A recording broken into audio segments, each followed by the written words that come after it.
গল্পটা শুরু করি। একদিনের কথা, মা আর মেয়ে থাকতো। তার মেয়ে কালো ছিল। সে কালো বলে তার বিয়ে হতো না।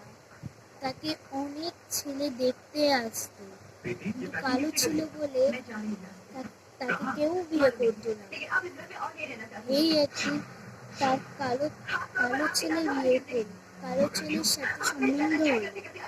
তার জন্য বাড়ি তার মা সে কালো মেয়েটা তার মা বাড়ি ঘর রং করতে লাগলো।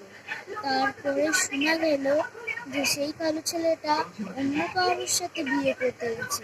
তাই সে যে কালো মেয়েটা সহ্য করতে পারলো না। কালি সহ্য করতে পারলো না।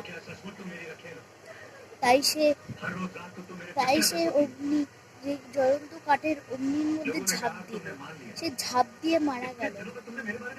সে অনেক পলাশপুরের গ্রামের মধ্যে অনেক দিন পর দুটো মেয়ে ড্রাইভিং করতে করতে আসলো।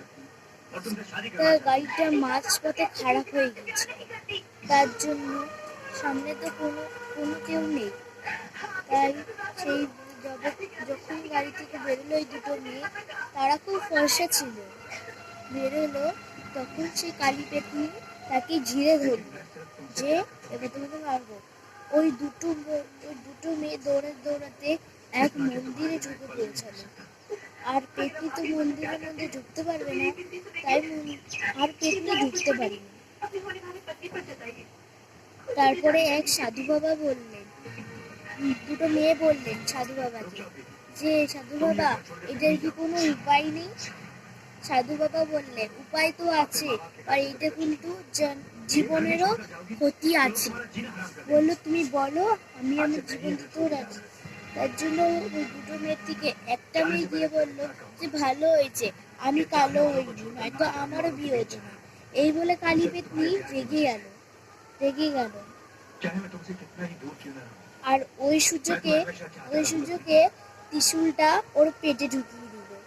এইভাবেই পেটটি ভস্ম হয়ে গেল। যদি ভালো লাগে গল্পটা তাহলে লাইক করে দিও। আমি তো অনেক কিছুই বানাই, আজকে আমি একটু গল্পটা লিখলাম। যদি ভালো লাগে লাইক করে দিও। এরকম গল্পের জন্য তুমি নেক্সট ভিডিওর জন্য অপেক্ষা করো। তো আপাতত বাই।